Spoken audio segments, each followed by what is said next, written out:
বিসমিল্লাহির রহমানির রহিম। আলহামদুলিল্লাহি রাব্বিল আলামিন ওয়াসসালাতু ওয়াসসালামু আলা সাইয়্যিদিল আম্বিয়াল মুরসালিন ওয়া আলা আলিহি ওয়া সাহবিহি আজমাইন, আম্মা বাদ। সম্মানিত দর্শকবৃন্দ, যারা যেখান থেকে দেখছেন সকলকে আন্তরিক অভিনন্দন। আমরা আলোচনা করব যে ইসলামে ভিক্ষাবৃত্তির অবস্থান কি। ইসলামে ভিক্ষাবৃত্তিকে বৈধ নাকি অবৈধ? তো এই ক্ষেত্রে আমাদের বক্তব্য হচ্ছে কোরআন ও হাদিসের মধ্যে কোরআন ও হাদিস যদি আমরা পড়ি তাহলে দেখতে পাই যে ইসলামে ভিক্ষাবৃত্তি নিষিদ্ধ। ইসলাম আমাদেরকে বলে যে তোমরা নিজেরা কাজ করো, তারপরে উপার্জন করে সেটা নিজেরা ভক্ষণ করো।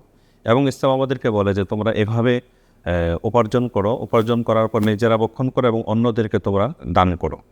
তো ইসলামে ভিক্ষাবৃত্তি সম্পূর্ণ নিষিদ্ধ। এক হাদিসের মধ্যে আসছে, সহিহ বুখারীর 1471 নম্বর হাদিস। রাসূল কারীম সাল্লাল্লাহু আলাইহি ওয়াসাল্লাম বলেন যে কোনো মানুষের উচিত মানুষের কাছে হাত পাতার চেয়ে সে নিজের পিঠে রশি দিয়ে লাকড়ি বেঁধে সেগুলি সে বাজারে নিয়ে তার জন্য বিক্রি করা, এটা উত্তম মানুষের কাছে হাত পাতার চেয়ে। সেক্ষেত্রে হাদিসের মধ্যে আসছে শব্দটা বেহুজমাতিল হাতাবি আলা জহরিহি। নবীজি বলেন প্রত্যেক ব্যক্তির উচিত মানুষের কাছে হাত পাতার চেয়ে সে নিজে উপার্জন করবে, এমনকি তার যদি প্রয়োজন হয় তাহলে সে লাকড়ির বোঝা নিজের পিঠে বহন করে বাজারে নিয়ে সেটা বিক্রি করবে। এর মাধ্যমে সে নিজে ভিক্ষাবৃত্তি থেকে বিরত থাকবে, কারণ মানুষের কাছে হাত পাতবে, কেউ দিবে কেউ দিবে না। এই জন্য ভিক্ষাবৃত্তি ইসলামে নিষিদ্ধ। আর আরেক হাদিসের মধ্যে আসছে, এটাও সহিহ বুখারীর হাদিস। রাসূল কারীম সাল্লাল্লাহু আলাইহি ওয়াসাল্লাম বলেন যে ব্যক্তি মানুষের কাছে হাত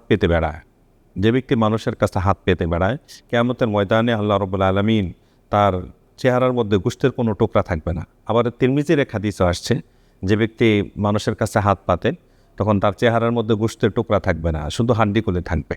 এজন্য ইসলাম সম্পূর্ণভাবে ভিক্ষাবৃত্তিকে নিষিদ্ধ করেছে এবং বিভিন্ন আযাবের কথা কোরআন ও হাদিসের মধ্যে আসছে।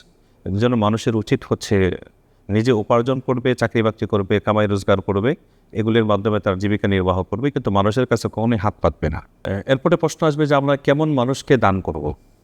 তো এক্ষেত্রে বক্তব্য হচ্ছে যে অনেক মানুষ আছে যারা মানুষের কাছে শুধু হাত পেতে বেড়ায়, কিন্তু বাস্তবে দেখা যাবে যে তাদের বাড়িঘর আছে, তার জীবিকা নির্বাহ করার মতো শক্তি আছে, অপশন তার কাছে আছে, কিন্তু সেগুলো সে না করে মানুষের কাছে হাত পেতে বেড়ায়। এই সমস্ত মানুষদেরকে দেওয়া যাবে না। তো বরং ওই সমস্ত মানুষদেরকে দিতে হবে যারা নিজেদের দরিদ্রতাকে গোপন করে রাখে। সূরা বাকারার 273 নম্বর আয়াতে আল্লাহ রাব্বুল আলামিন তাদের কথা উল্লেখ করছেন, লিল ফুকারা আল্লাযীনা উহসিরু ফি সাবিলিল্লাহ লা ইস্তাতিউনা দারবান ফিল আরদি। যে সমস্ত দরিদ্র আল্লাহর রাস্তায় অর্থাৎ ভালো কাজ করতে গিয়ে তারা আবদ্ধ হয়ে আছে, লা ইস্তাতিউনা দারবান ফিল আরদি, তারা জমিনে মানুষের কাছে বিচরণ করতে পারে না। ইয়াহসাবুহুমুল জাহিলু আগনিয়া মিনাত তাব, তার মানুষের কাছে হাত না পাতার কারণে মানুষ মনে করে যে সে আসলে ধনী, কিন্তু বাস্তবে আসলে সে ধনী না। তারিফুম বিসিমাহুম, তাদেরও আলামত দেখে বোঝা যায় তারা আসলে দরিদ্র।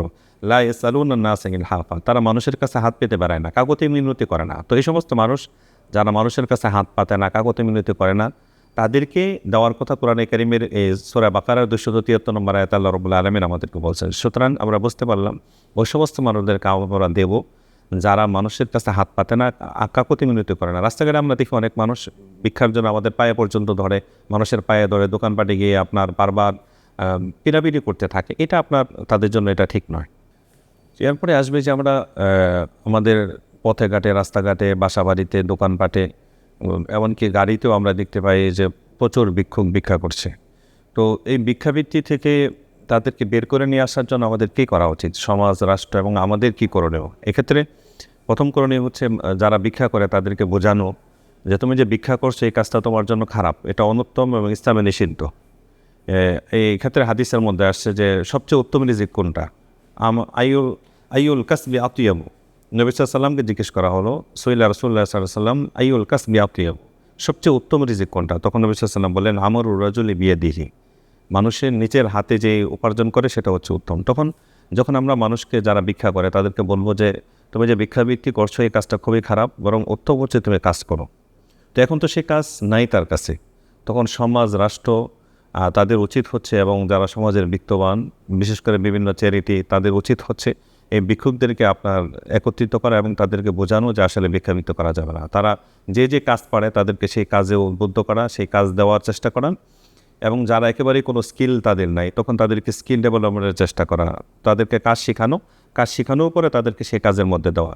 বাসাবাড়িতে আপনার প্রচুর কাজের লোকের দরকার পড়ে, গেটে দারোয়ানের প্রয়োজন পড়ে, বাবুর্চির দরকার পড়ে, এবং বাসায় গৃহকর্মীর দরকার পড়ে, বিশেষ করে মহিলাদের।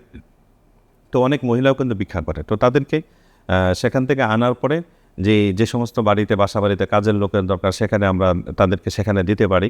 এর মাধ্যমেও অনেক মানুষ ভিক্ষাবৃত্তি থেকে বেরিয়ে আসবে।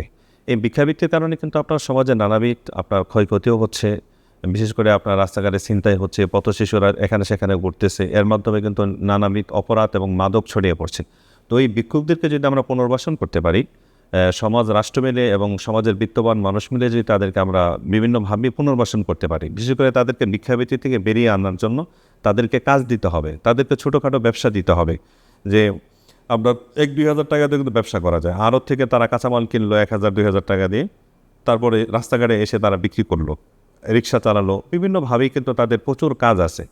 বিভিন্ন শ্রম দিতে পারে। দৈনিক আপনার সকালবেলা আপনি দেখবেন যে রাস্তাঘাটে বিভিন্ন জায়গায় রেল স্টেশনে মানুষজন আছে, তাদেরকে নিয়ে যাওয়া হচ্ছে কাজের জন্য। তো যারা ভিক্ষা করছে তাদেরকে এই কথা বোঝাইতে হবে, বলতে হবে যে তোমরা ভিক্ষাবৃত্তি বাদ দাও, তোমরা কাজ করো। আর যারা সামর্থ্যবান আর শারীরিক সামর্থ্য আছে, তারা কাজ না করে আপনার ভিক্ষা করছে, তখন প্রশাসনের তাদের ব্যবস্থা নেওয়া উচিত। তাদের বিরুদ্ধে প্রশাসন যদি ব্যবস্থা নেয় যে না, তাদেরকে আপনার ধরে আটকে রাখতে হবে, তোমরা কাজ করো, তখন কিন্তু তারা কঠোরতা, সরকার যখন কঠোর হবে তখন তারা এমনি ভিক্ষাবৃত্তি ছেড়ে দেবে।